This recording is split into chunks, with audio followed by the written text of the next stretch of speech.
Would you tell us your name and where you were born? My name is Joseph Korenberg. I was born in Częstochowa, that's Poland, at the date of 1st 6th 1926. Could you tell us a little about your family and your childhood? Yeah. Well, I'm one of 8 children. I'm the only survivor of my family. And I have 5 brothers, 3 sisters. Had a father and mother. And my father was in business. And I was going to school at the time when the war started in 1939. And as the Germans came in on that on Saturday night, on Monday morning, we had a very bad experience that they put down machine guns into each corner of our city and started shooting. A lot of our people died right in the street. They call it the Blotige Monday. That's Bloody Monday. And at the time, right there, I was only a child. I realized what we are up to. And from that day on, it was sheer agony. Was that when they first came in? When they first came in, that Monday, it was only about 24 hours. They took us all the Jewish men, they took out to a special concentration place. It wasn't a camp, it was a concentration place. And they hold us. They took a lot of them away, and we never knew where they went. But then, after a certain amount of time, I don't know exactly the amount of hours, they let us go home. And we stayed home. And from that day on, we started, realizing what we were into. A little time later, within months, they started organizing a Jewish these committees, and started kind of organizing that we have to wear those handbands, Jewish, markers, and we weren't allowed to go out to certain places, and we were going on as much as possible with our lives, but we kept on going. And after that, the things started coming back in 1941. They started coming real bad when they started. Let me interrupt you just for a moment, Mr. Korenberg. You were how old when the Germans came in? Well, it was in 39. I was born 26. That made me about approximately 13 years, 12 and a half, 13 years. And how big was your town? Our community, the Jewish community, was between 30 and 35,000 Jewish people, and it was the whole community all together was around but 120, 140,000. Well, up to that time, what was the Jewish community's relationship with the non-Jewish community? We were kind of, a good relationship. I was a child, and I was associated with my people, together. I didn't know the business things that what was going on. I had no idea the relationship. I know it was a little anti-Semitic because during the holidays, the Christmas holidays, I used to have those people standing in front of the stores and had slogans, don't buy at the Jewish store, and don't do this and don't do that. I even know the exact the way they were saying it in Polish, if you buy at the Jew, you cheat yourself, you cheat the communities and all that. And of course there were people that objected to it, but I was a child, we accepted this kind of life, and we kept on going and do our things. It was no question of murder or killings and things like that, but it was still civil. But they were a lot of, we lived in a very, what you call a repressive, or I don't know the expression. It's like we knew that we are second class, but we accepted that living, and we enjoyed our community, the Jewish communities together, and we lived together as far as living is concerned. Because, like I say, I didn't know all the details as how what the grown-ups were going through, the fighting for their survival and living in this community. But then the Germans, they really started really oppressing, really putting us into the ghetto. And what was the reaction of the Polish community when that happened? Do you know?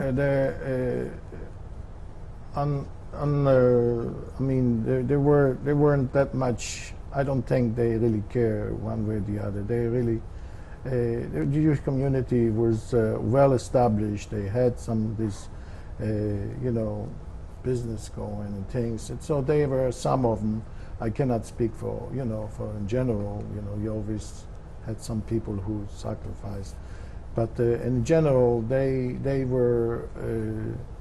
In Polish, they say obojętne. They didn't care one way or the other, and if they could get something out of this deal, they didn't care.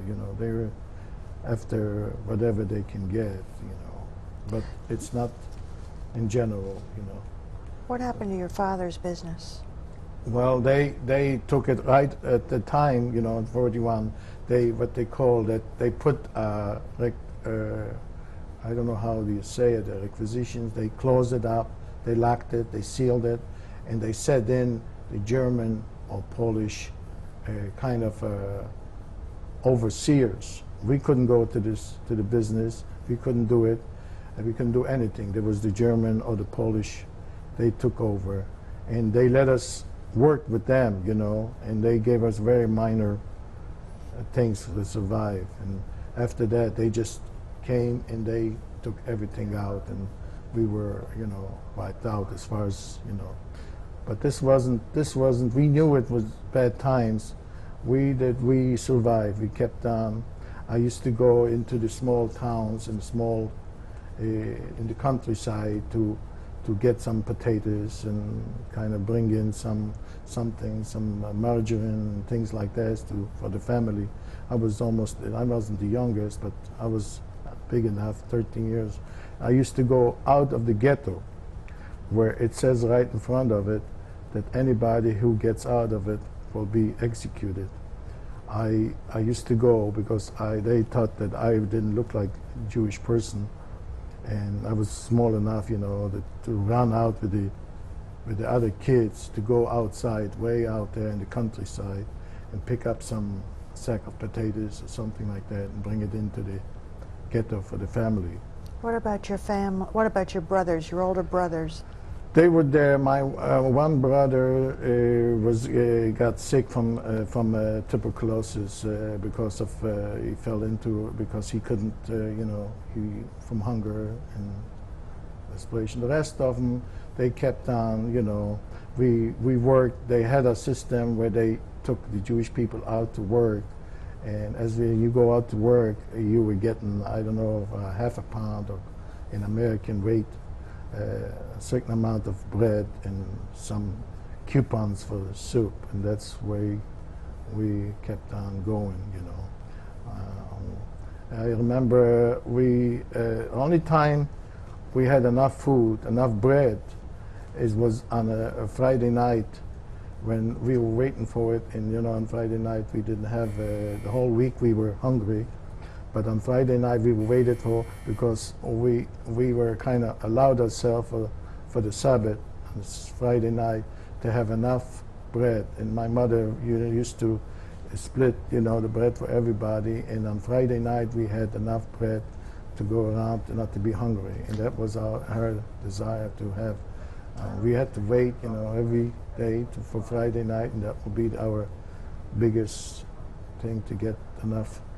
This was about 1941. It was 1941 and 40, up to 42.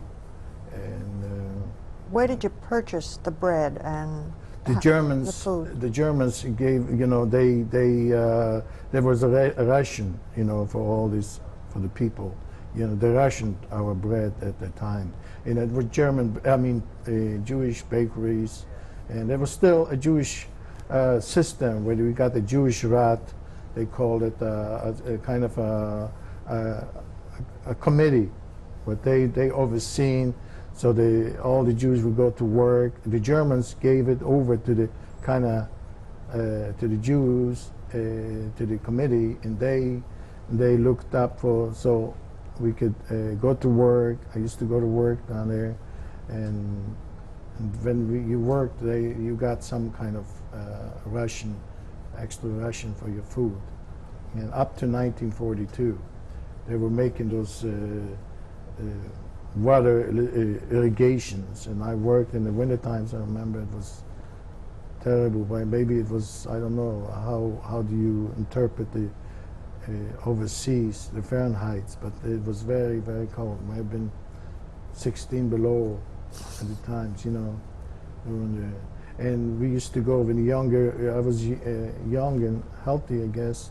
We used to go, a few of our boys, we used to go and cut Christmas tree for the German that was watching over us. They told us to go into the woods to cut trees for them, and they would give us extra piece of bread for that. At the time, it was, you know, we still were living at some. We went back home. We still had the ghetto that we went home after the day's work. We went home, and overnight, and then in the morning we had to get up and 6 o'clock in the morning and go back to work. So every day. How were you dressed when you were working in such cold weather? We had our clothing. We had our clothing. We were dressed. It's half decent because it was still what we had. See, they didn't take away all these things that we have from the home. It was still our home, and we were still were able to, you know, kind of dress. It was terribly cold, and it was we were working, but it was, we could have survived if they would have, you know, they would have came and killed us. After that, in 1942, around I don't know, August, September, during the holiday, Yom Kippur night, that's when they surrounded the ghettos. In mind you, we had about 35,000 Jewish communities and people, and they surrounded us with Ukrainians, the Sonderdienst, SA, the Sonderdienst, and then Gestapo, Schutzpolizei, regular German, and the regular army even. They surrounded and the ghettos. My sister had two little children. She had a friend of ours who was a Christian. He came, told us that it's going to happen. They knew from the outside the ghetto, but she wouldn't give up her kids. We begged her to give up. And the boy was he was born in 39. The girl was born about 40, something like that. But they surrounded that, and they were the first one. When they started out coming, took after Yom Kippur morning, and they started taking out. They took out by sections. Each section of about 2 or 3 streets, which was about, let's say, 6,000 people, 8,000 people, and they put them on these cattle wagons. You know what they call it? Those trains that you carry cattle with, you know. And they put them up there. We couldn't go there. We were in a different section, but we knew that they took them there and they put them on those things. And it took 3 days, and they took them to Treblinka. And after 3 days, they came for another transport, another load. And within, I think, 2 weeks, our section went on Sukkot. And the second day of Sukkot, our streets went. And mind you, we didn't get nothing to eat, but we just had something, you know, here and there. We were already hungry. We didn't care at the time. We were so demoralized. You said when you went, where did you go? When they came for us, so then they took us out on a big plaza, like a marketplace, and they sorted those people out. You know, the one who had these documents that they were working, they put them on one side, and the other ones, my whole family at the time, it was my mother and my brothers, they were separated. We were separated right away. And they put me and my two brothers, we were separated to stay in that town to do some work. We didn't know what they're going to do. But all the rest of the people, they just sent out to Treblinka. We were concentrated in a place, in a factory. As a matter of fact, my uncle had this, it was his place, and we were about 500 people, or maybe more than that. And we were staying there until they liquidated the whole ghetto. Tell me how the Germans treated the, was it the German or was it the SS? No, it was the German Schutzpolizei, which is the regular local police, and then it was the Gestapo, which is the criminal police, and then it was a lot of this Sonderdienst, which was the Ukrainians, Lithuanians, and anybody who would kill a person for a loaf of bread. But they were in the military. They were wearing their German uniform. See, they gave them uniform, and they were the ones that they were organized to take care of the Jewish people. And how did they take care of them? How did they treat you all? Well, that's terrible. I mean, you know, they just as more they show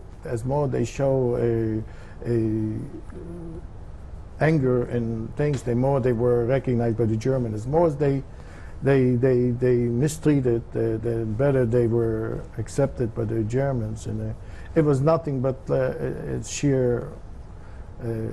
I don't know how to express it, but it was. You can't. I think it can only happen in a wartime that people could be so cruel, and normal. It's hard for me to express in a time like this, when here in a normal way of living, that people can be so cruel to each other, to human to a human being. And I didn't show nothing as far as doing something wrong. I was just born to the family of Jewish faith. I had nothing. I never knew about German or Catholic or Protestant, evangelist, or anybody else. We never felt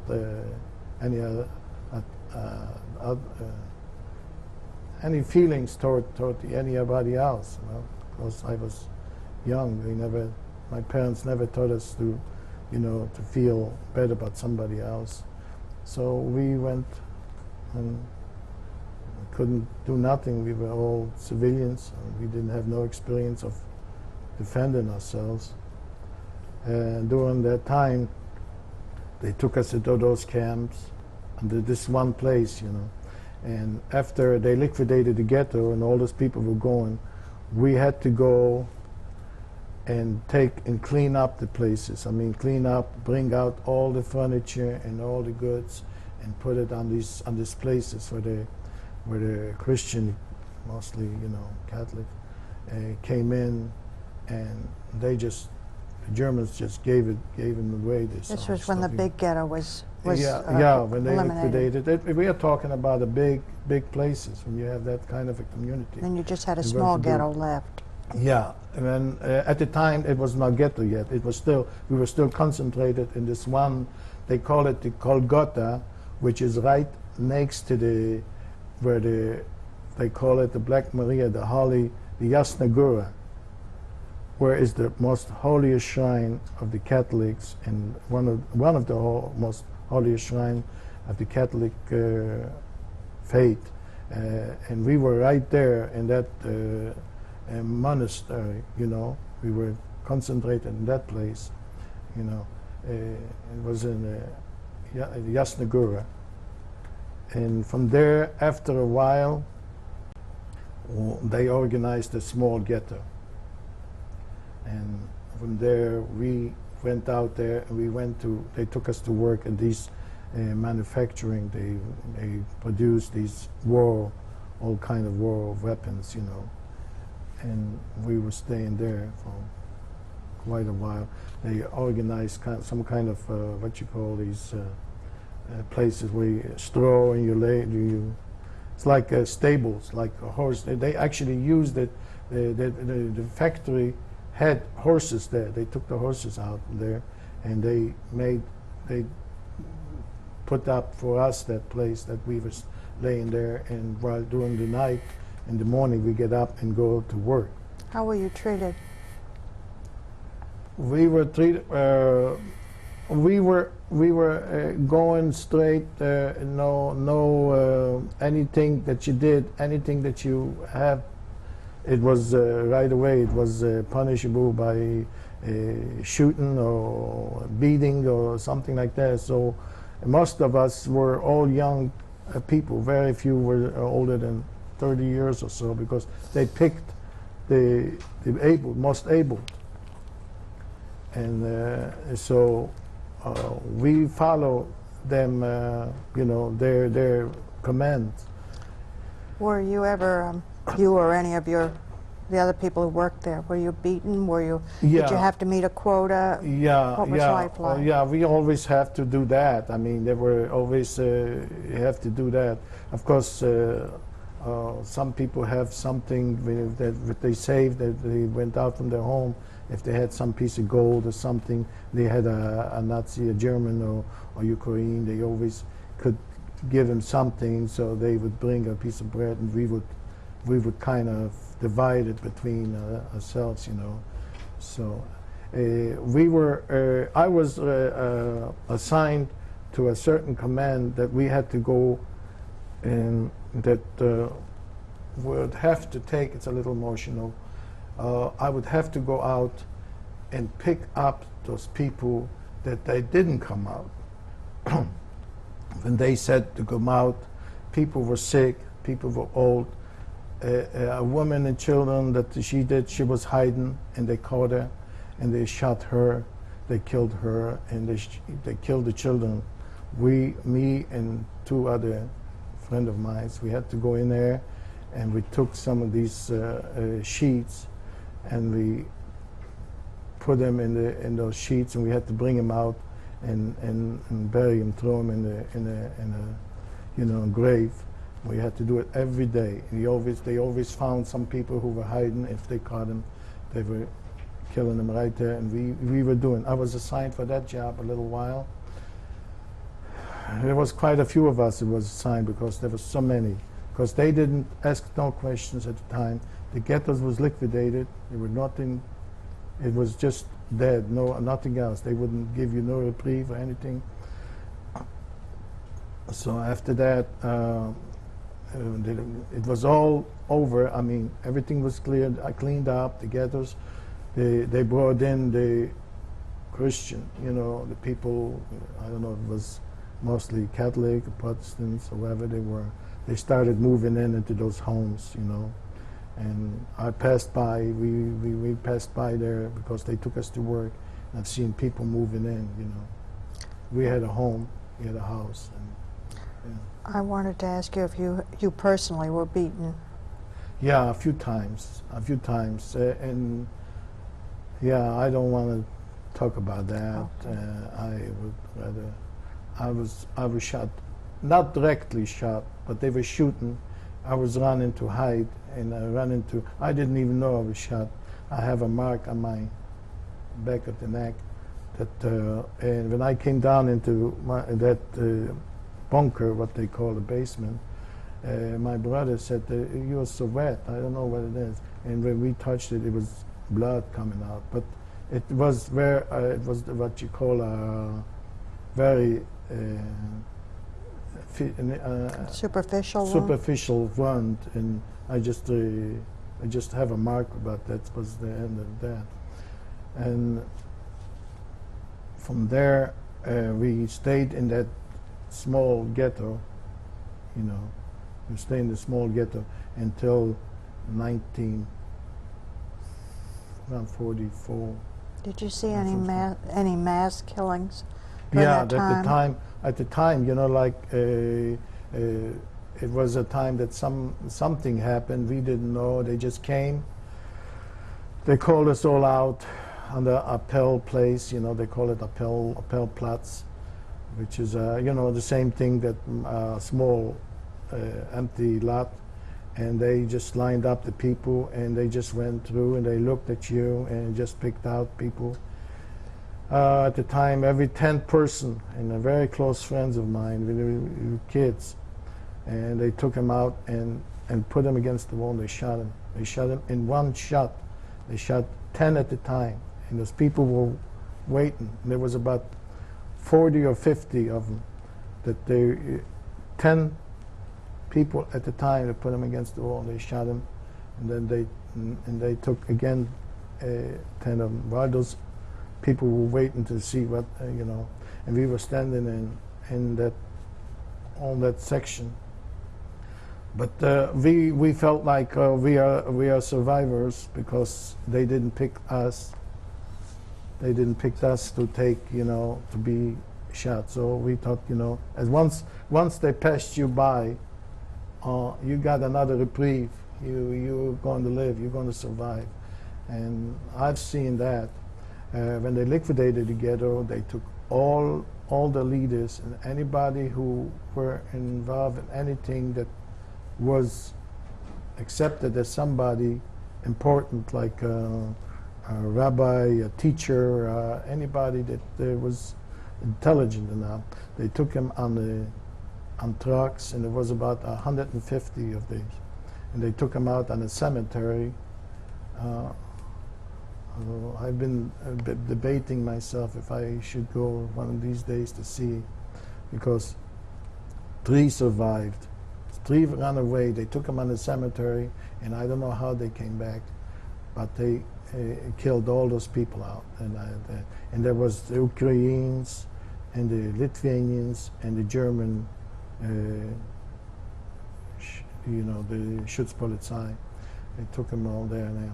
And the ghettos, well, every day was something new. I was hiding with my brother in the basement at one time. For some reason, I don't know why, but they came with dogs. And for some reason, I don't know how their dogs didn't smell us out, but we were hidden in a little room down in the basement. And they came in with those. The Germans came in, and they just came in and walked out, and they didn't find us. We were taught if they would have found us, it would have been the end of that. But every day it was a miracle. If you survived that one day, it was a miracle, and kept on going. Of course, my other brothers didn't survive. One committed suicide because he had some.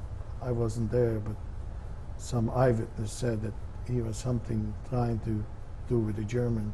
He was trying to revolt or something, and ran away and just didn't wait till they come after him. He had no. This other brother went with me to Buchenwald. That was in what year? In 1944, beginning of 45. Tell me about the roundup of people for the Buchenwald. Well, they came in, and they took us from the camp where we were already working at this factory, and they said that the Russian was coming from that section, in that part of the country, and they took us on these trains again. We didn't know where we were going. Somebody said that they supposed to take us to Auschwitz, but see, Auschwitz was already, at the time, it was already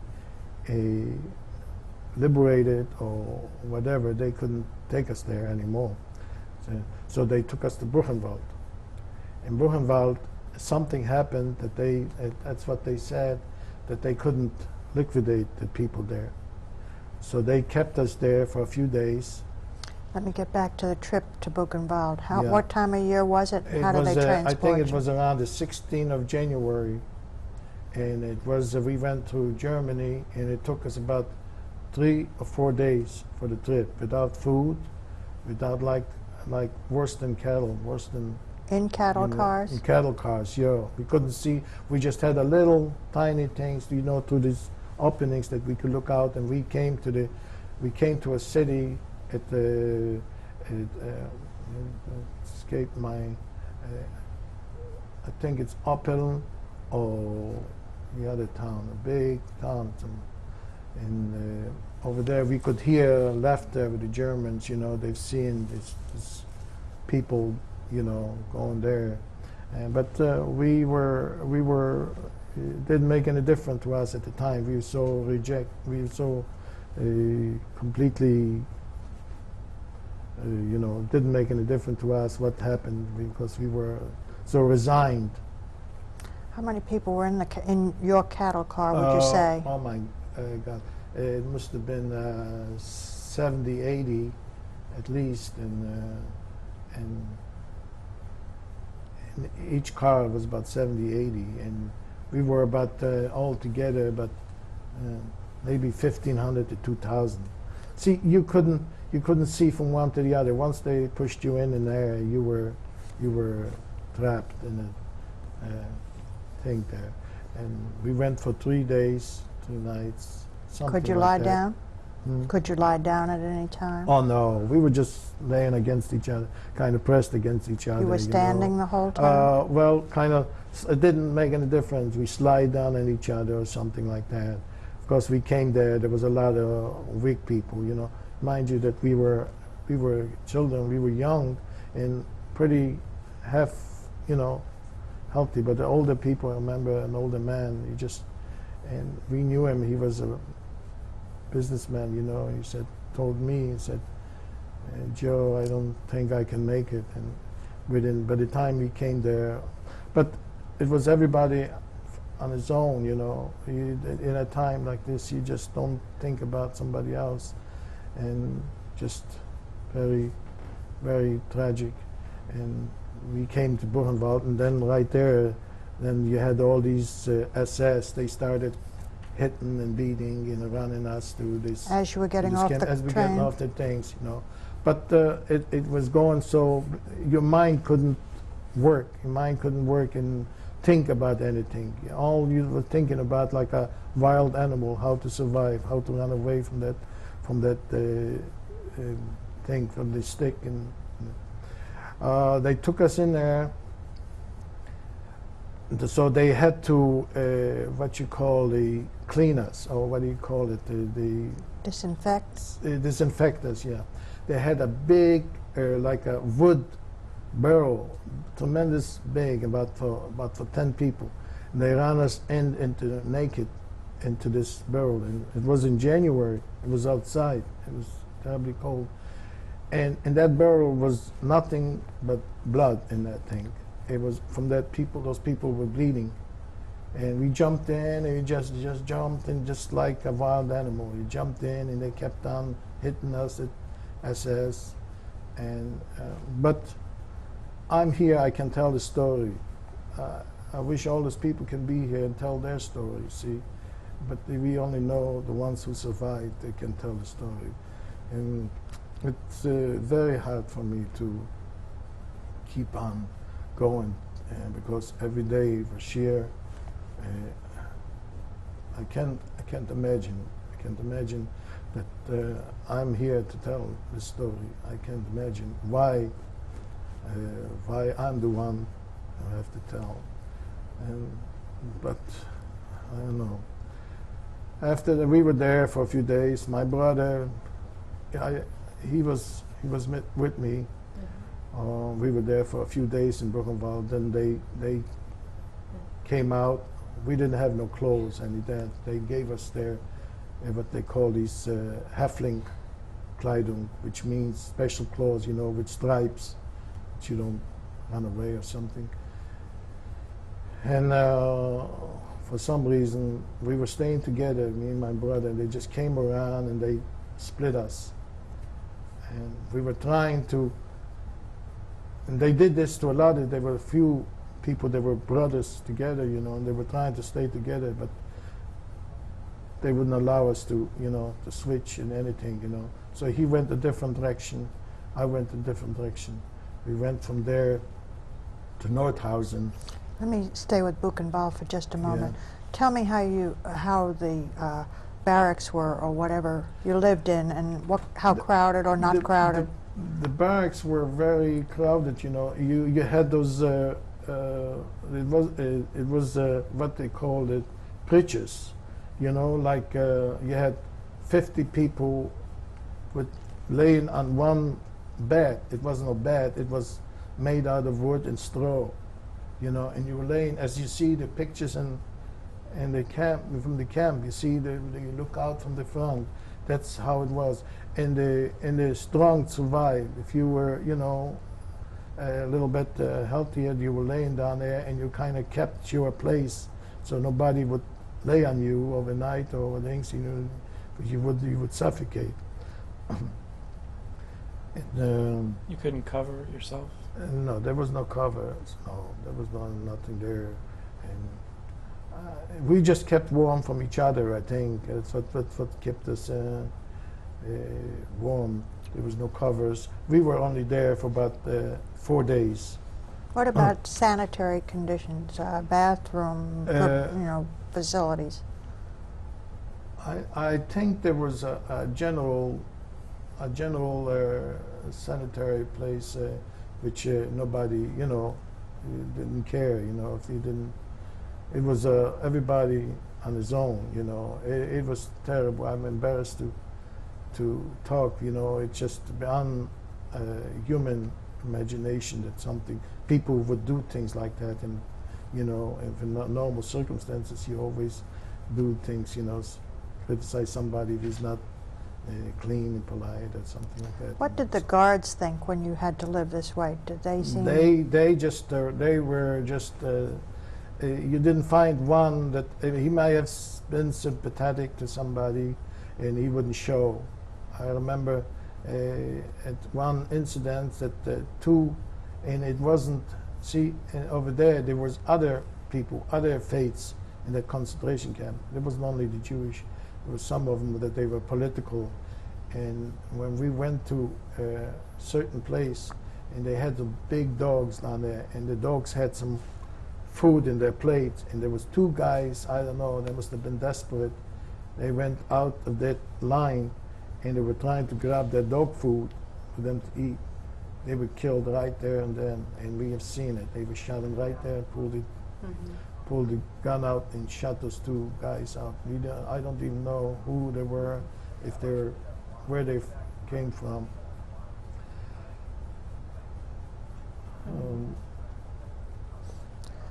What was it like when you saw all this nightmare going on?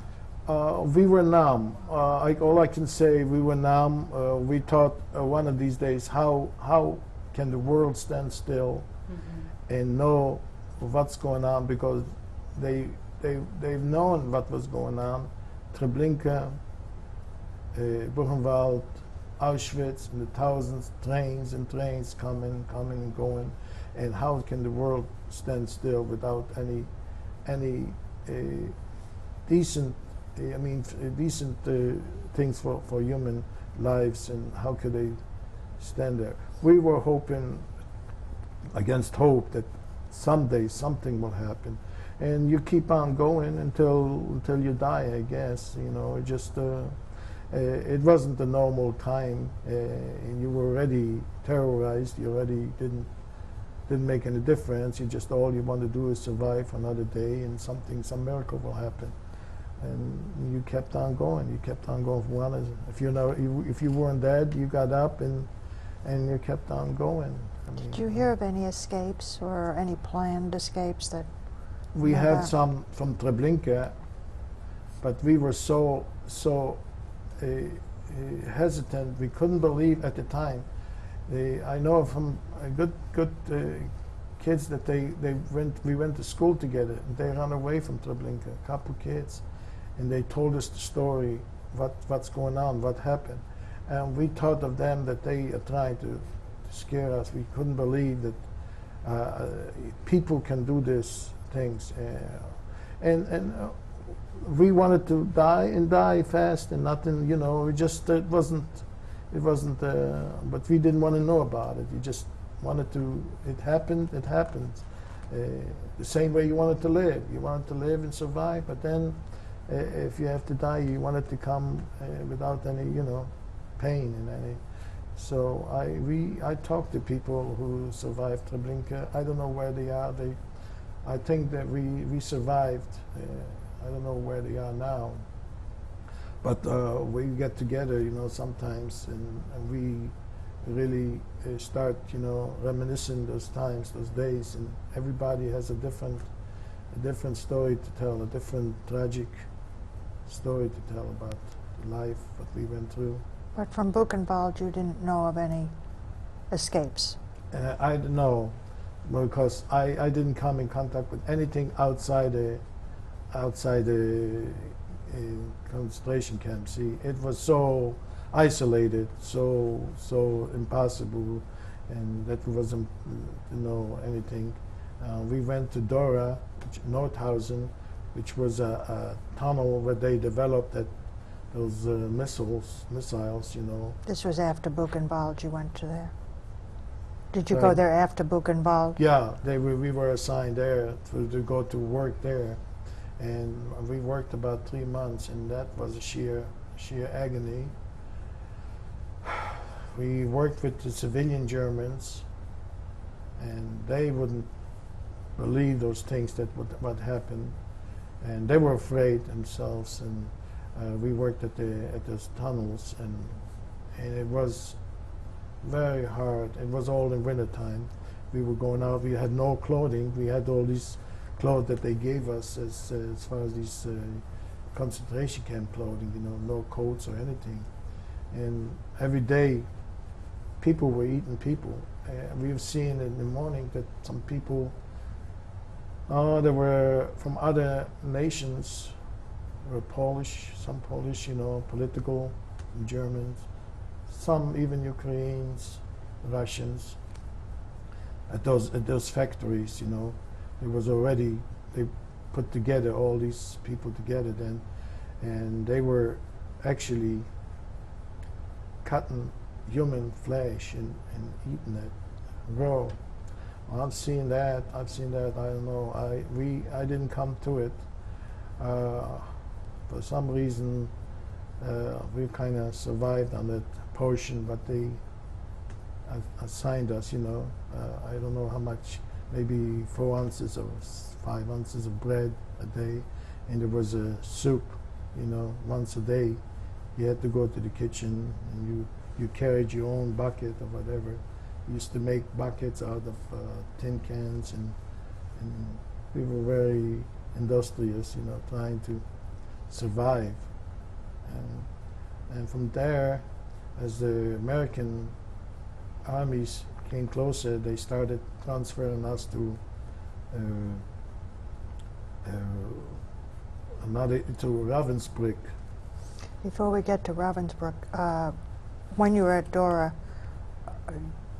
did you see any killings that you saw, mass? Yeah, mass killings, all constantly, because they accused the people that they were, that they sabotaging those missiles and things like that. They just looked for something. At that time, I was involved, and I don't know what happened, what saved me, but I was in a section which they picked to be hanged, and I don't know what happened. I cannot recall what made something happen that I walked away. And I walked over to another side of group, and nobody noticed that. I cannot, if you want to think about miracles, I don't know. I'm so upset that I say miracles. I don't know what happened and how it happened, but all those people, and there was about 20, they were hanged right in front of our eyes, and it happened every day.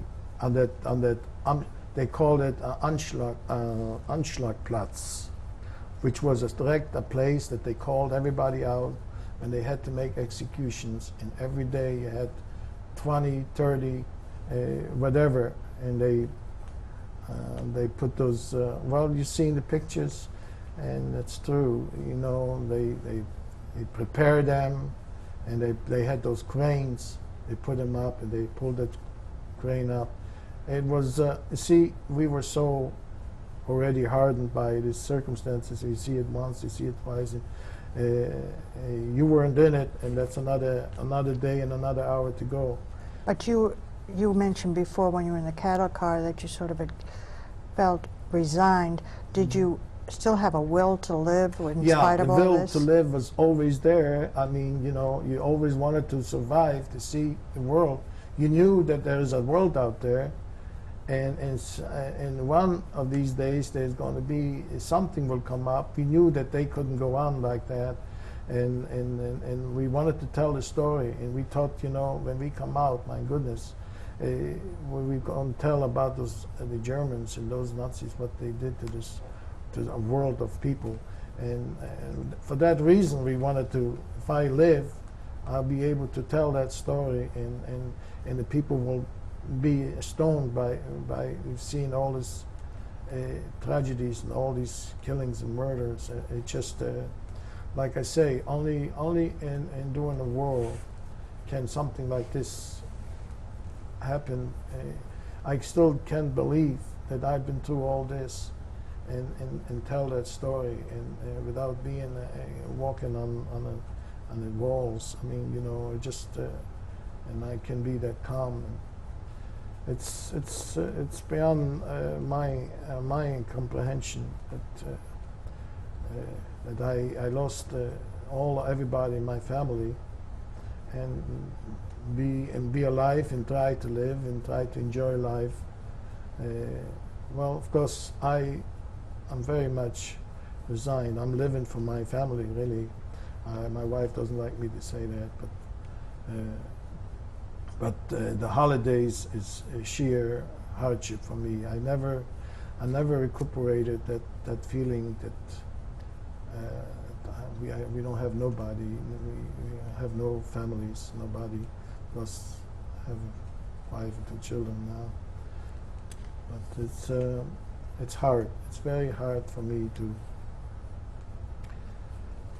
to explain all this and still show, you know, that life is worth living.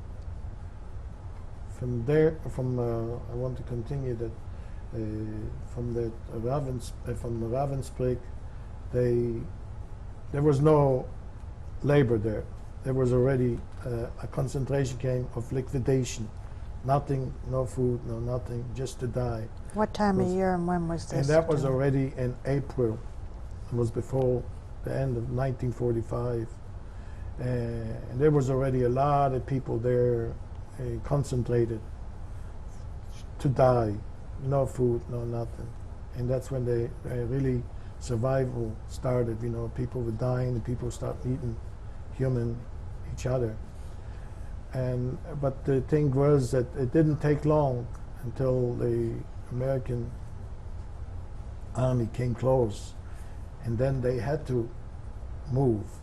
They moved part of us. They couldn't get all of us together, and we've seen the war is coming to an end. We could see the Germans running, and then they took us to Ludwigslust. I don't mean to interrupt, but how did all of you feel when you knew that liberation could happen to you? We had no imagination. We couldn't imagine that you know, that we could survive, that we get out of there. We didn't even think that far. We just it was not. I don't think the mind worked at all. We just lived like animals and like survival. Any way you can live, any way you can sit or lay or whatever. As long as it's not you, it's the other person, you know, and it just didn't make any difference. But you didn't really think about the hope of being liberated. No, we just didn't. even though we were young, I was about 18, 19 at the time, you know, but it was our mind was already kind of vulcanized. I mean, What did you think? Did you have any religious feeling? Did you was that left? Did you feel there was a God? How did people react? We didn't even. I didn't even feel. I don't want to, you know, discuss this thing because that makes it worse. If you're a believer, you have something to look forward to. If you don't, you got nothing to believe. You know, at the time, you know. But it was hard. It was hard to comprehend a circumstance like this. That there is anything that could be so cruel, and such innocent thousands of millions of children, and just it wasn't a thing that you wanted to talk about because. Why, what? That's why I say that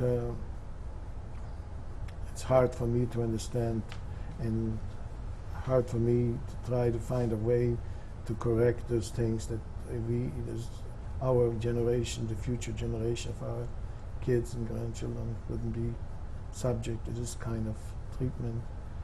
We ought to realize that you got to protect yourself.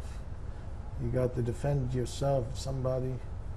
There's always somebody who wants to see harm done to you, and you ought to you're entitled to your rights. You're entitled to your rights of living, to your place of birth. It doesn't make any difference. Religion has nothing to do with it. You got to be prepared to defend your family, your kids, your home. If somebody goes out to harm, there's a lot of them wants to harm you. And so I hope whoever listens to this testimony would realize that you don't have to be a real militant, but you have a right to protect yourself any way you can to survive and be to your right, the right of living, God-given right to life. And I hope that something, you know, comes out of our testimony that our faith can learn from it. I was liberated in May the 7th or the 8th in 1945 by the American Armed Forces. I wasn't able to support myself. They were the one, they came in and they started reviving. They couldn't believe it either. We were in a circumstance that they, you know, they started kind of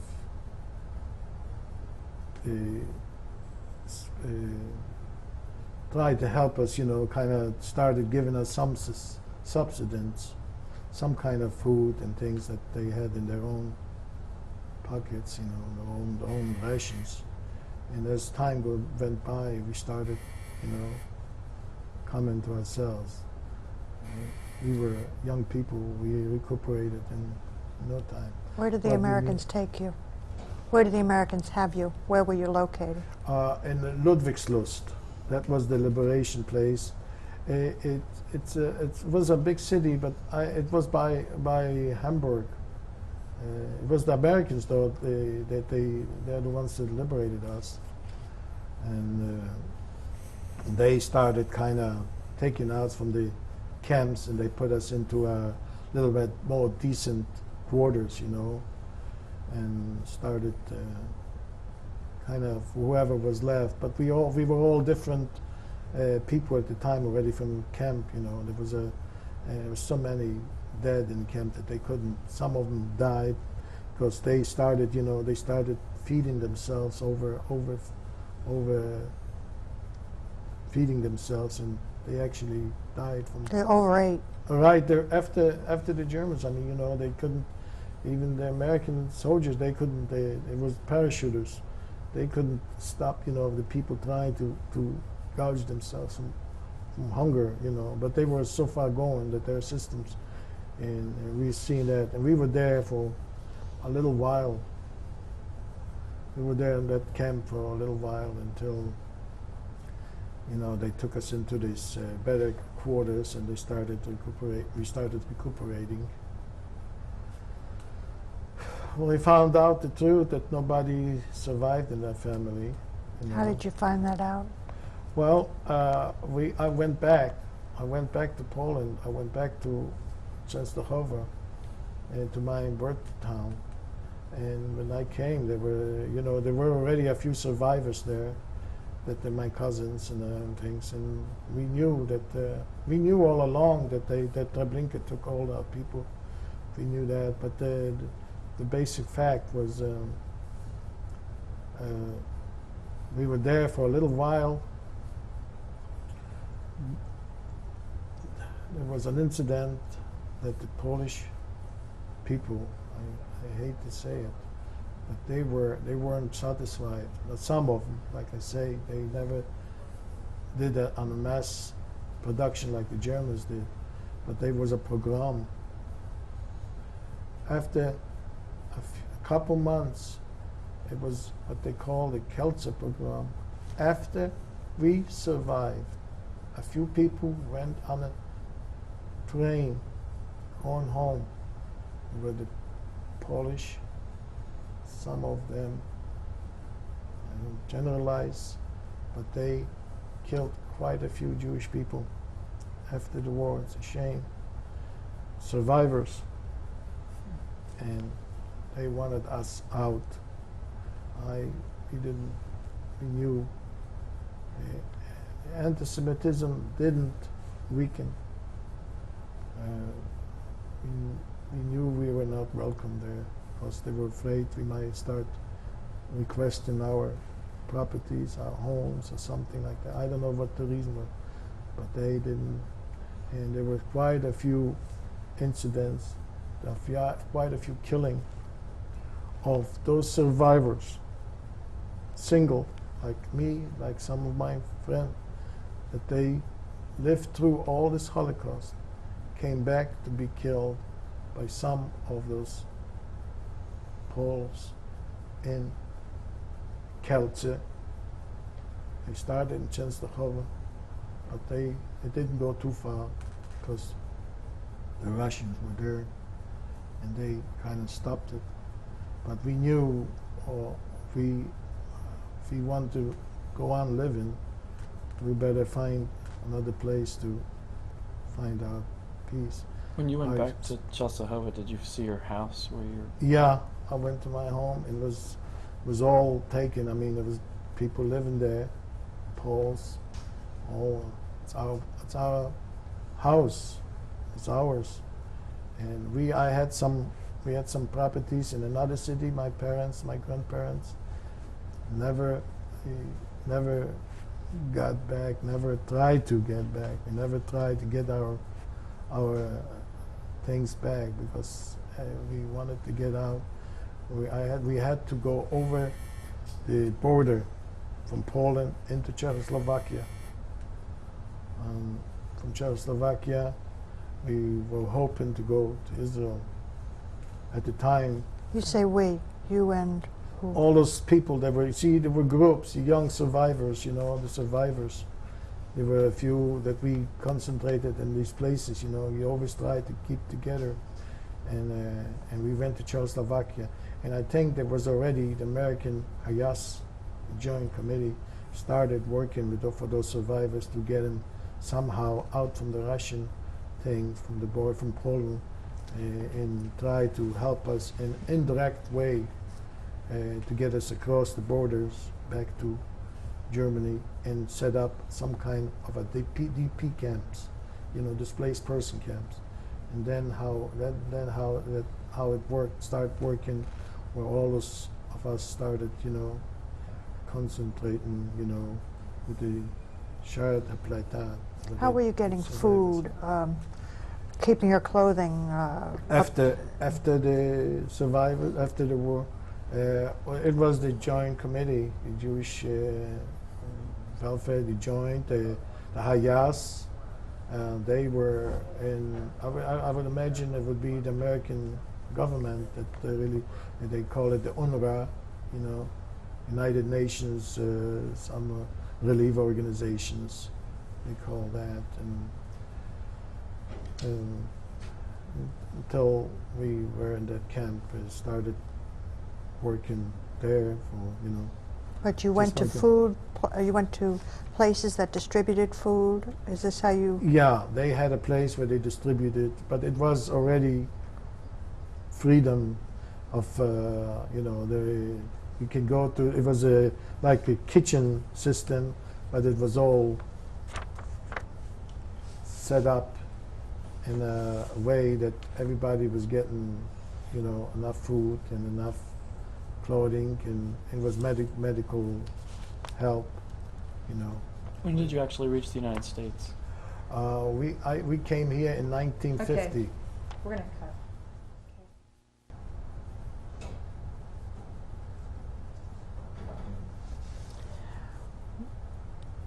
In thinking about your leaving Poland, what year are we? In 1945 or 46? 1945, yeah.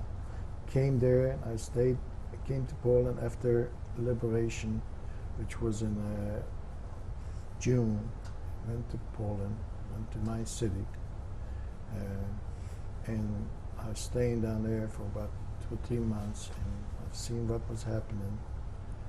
We decided to, some of our friends that survivors, we were going to the Polish ghetto the Polish border between Poland and Czechoslovakia. They told us that over there is an organization, Jewish help organization, which will be able to help us if we want to go across the border Czechoslovakia and then into Germany, where there's some hope that we might go over to Israel. So a lot of us, we went from that town, from Częstochowa, we went to Breslau, which was a German, Poland occupied from the Germans after the war. Over there was a small Jewish community who specialized, you know, tried to help the people who wanted to go across to Czechoslovakia. And Czechoslovakia at the time, they was very sympathetic to our cause, you know, to help the survivors to find a place wherever and we thought they thought they knew that they were, you know, where we are, our desire is to go. So we went across the border. At Czechoslovakia, we had to smuggle from Poland to Czechoslovakia. We couldn't go officially. How did you do that? We smuggled at nighttime. There were smugglers. They took us across the border. I don't know who paid for it. I don't know how, but we knew that we had to meet in a certain place and go in the nighttime. We smuggled. We walked. I can't recall how many hours until they told us we are on the Czechoslovakian side of the. And then we knew that we were free. I mean, you know, more freer. And after a certain amount of time, there were already some organization, somebody came around, and they took us on a truck, and they took us to Bratislava, to a city. And over there, we realized that there was a whole more to it. You know, there was a big organization where they have kitchens, soup kitchens, and it was already under American help. I would assume that was already more organized, more official. We were staying there for a few days. Then they transferred us, they took us into Germany. Germany was all these survivors. They came to Pocking. It's a small town.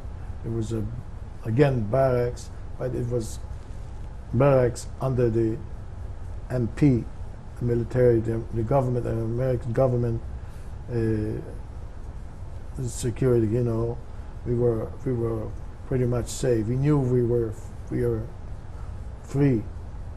We could go anywhere we want to. We could do anything we want to, as far as, you know, the legal things. And they supplied us with necessity of life, you know, like food, and they gave us clothing, things like that. And they had these, you know, organizations, what they call city government. You know, if you wanted to do some kind of task force, you know, there were people started coming from, even from Russia. The ones that were in the people who ran away from Poland from the Germans, they went into these woods and they became partisans. See, we had a lot of partisans, what they call these freedom fighters, and they came into Germany too. They came. Everybody was trying to run from the eastern blocks, from the Russian sector, from the Polish sector, whoever the survivors were.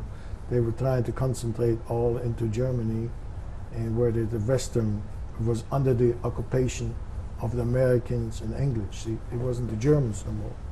They might have been Germany, but they were the Americans who were administrating the government. So we weren't afraid anymore. And the MPs, you know, the military police, and so we were well protected. And at the time, the Germans were completely, you know, surrendered. And, so they supplied us with food and clothing, and they were starting talking about Israel. We got married in 1950, and in the DP camp, you know, because I was alone. My wife she had her story, and she didn't. Her father was killed, and we were alone. So we married in the camp, and at that time we were thinking about going to Israel, but it was Aliyah Bed. It was illegal, see, and we couldn't go. In 1950,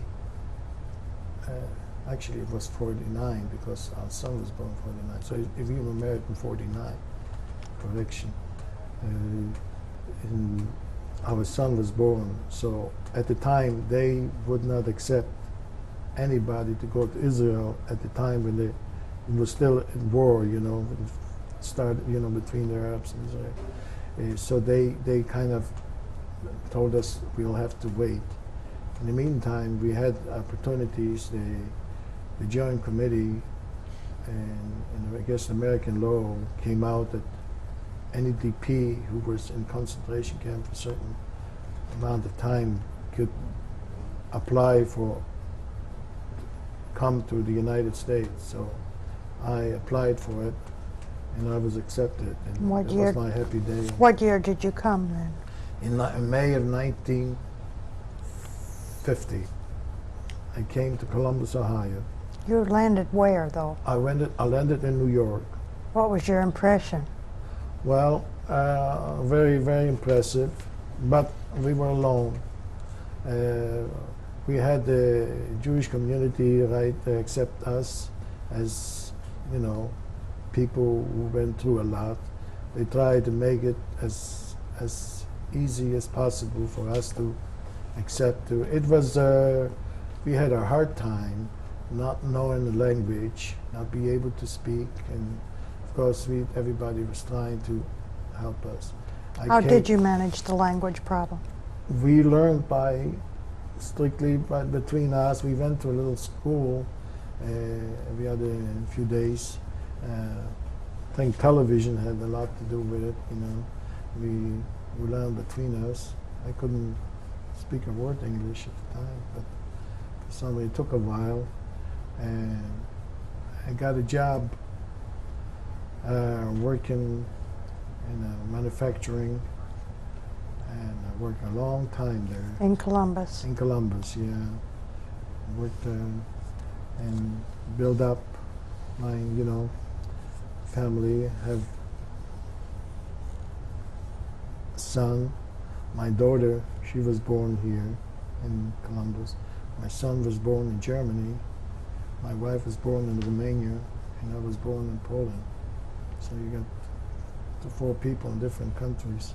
And you became naturalized I citizens? became naturalized citizens in 1955. And at the time, it was a front page. I don't know how many people exactly were at the time sworn in as citizens. And I was on the front page, me and my wife and the 2 children became citizens, you know. My son went to school here. He went to James Road School, in public school. He went to Eastmore High School. He went to Ohio State University, graduated. He went to Los Angeles Law School, graduated as doctor jurist. And what is his specialty now? He is practicing. He's got his own corporation, law corporation, as immigration and naturalization. Immigration. He's very much involved in, you know, in this field, and he's very successful. And thanks to American people, American human heart, that they accepted. I wish only that it would have been foreseen 3 or 4 years earlier. American heart is a good heart, but for some reason it didn't come across to oversee, to see our agony and try to help us. Of course, they were involved in their own wars and things. There was. It's hard, you know, when you are not involved, you're not there. You just don't. You're so far away. You just can't realize. But so you got to have some compassion for people who didn't help you. It's now 27 years since you came to the United States. Yeah. It's, And yet the no, effect- it's 50. That's 37. Oh, years. 37. My arithmetic is Yeah. off. And yet you still feel very emotionally upset when you talk about this. Yeah, very much, because you can't bring back the people that you love, that you were with. When it comes a holiday, when you read Goethe, I was educated as little as I was living at the time, as young as I was, but I was very much educated in the Jewish tradition and the laws and all that. It's for me very hard to sit down and read all these miracles that it didn't happen to me and to my thing, you know. And it's hard, you know. I don't want to sound, like I say, I don't want to sound bitter, but there is a lot to be talked about it, and if I would have the courage, I would really like to write something. If I would have somebody to help me to write a book about my feelings toward the whole future, especially in the Jewish faith, what ought to be done to not to history shouldn't repeat itself, because you can go back 1,000 years and you can see in minor instances that things repeat itself, and this was a big tragedy. This was one of the biggest, but constantly. It's something that we ought to realize, but that you alone you're responsible for your own life, your family, and you ought to be able to be taught and to defend your rights as a free-born citizen of a country. And, yeah. I want to thank you very, very much for You're this welcome. wonderful telling of the story of what happened to Thank you. you. So Thank much. you. Appreciate you I listening have one to more me. question. Yes. Do you ever today feel at all paranoid that someone might try to take away what you have? Not really. No, I don't. I don't feel, as long as I'm in this country, really. I feel I couldn't live in overseas. I couldn't live. We were talking about it going back. I wanted to go back and see Poland that my father and my grandfather see. We came from a very nice family, as far as you know. I don't want to brag, but I would like to see their tombstones and things like that. But I'm apprehensive about it. If I can sleep a night over there, not to be afraid. Over in this country, so right now, I'm very secure. I feel very. But of course, we have to keep our guard up. You know what's going on, and there's always somebody that doesn't see it our way, but it's nothing to do. They might have a right to try to harm you, but you have a right to defend yourself and in the same token harm the person that wants to harm you. There's a saying in Jewish, Habula Horgoy, Hashkem Horgoy. Anybody who wants to harm you, you're entitled, like self-defense. And that's exactly what I mean, self-defense. You have a born right to defend yourself. And that's what I think it was missing in our life. And we blame the leaders of the 1,000 years ago, or as we were taught, sacrifice or God for the faith. But it's good to sacrifice, but when you're dead, there's no sacrifice. So I'd like to thank you people for taking the time out and listening to my story. I appreciate that. We did too. We thank you. You're welcome.